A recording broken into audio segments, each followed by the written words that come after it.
আসসালামু আলাইকুম। আজ তোমাদের সবথেকে পছন্দের একটি রেসিপি নিয়ে হাজির হয়েছি, সেটা হচ্ছে মোমো। আর এই মোমো বানানো কতটা যে সহজ তোমরা না দেখলে বুঝতেই পারবে না। মোমো বানাতে ঝামেলা লাগে, এখন আর লাগবে না। এজন্য এখানে নিয়ে নিয়েছি চিকেন কিমা, আর নিয়ে নিয়েছি পরিমাণ মতো লবণ, সাথে পেঁয়াজ কুচি, কাঁচামরিচ কুচি, গোলমরিচের গুঁড়া আর সয়া সস।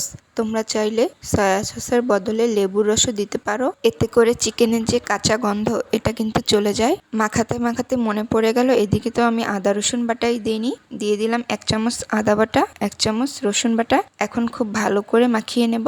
মাখানো হয়ে গেছে। এখন আমি হাতের সাহায্যে গোল গোল বল তৈরি করে নেব। বলগুলো এমনভাবে তৈরি করতে হবে যাতে কোনো দিক দিয়ে ফাটা না থাকে। সবগুলো বল তৈরি করে নিয়েছি। এখন অন্যদিকে কিছু পরিমাণ ময়দা নিয়ে সাথে লবণ নিয়ে খুব ভালো করে মিশিয়ে নেব। এখন দিয়ে দেব আগে থেকে বানিয়ে রাখা বলগুলো। হাত দিয়ে ভালো করে কোট করে নেব। একটু সময় নিয়ে এই কাজটা করতে হবে যাতে চিকেন বলের চারপাশে ময়দাটা খুব ভালো করে লাগে। এখন একটা ছাঁকনির সাহায্যে তুলে খুব ভালো করে ঝাড়বো যাতে এক্সট্রা ময়দাটা পড়ে যায়।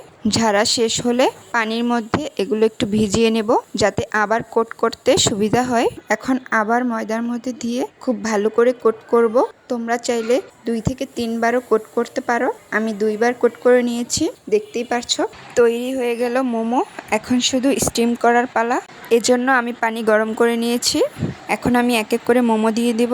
খুব ভালো করে সিদ্ধ করে নিলেই তৈরি হয়ে গেল মোমো, দেখতেই পারছো।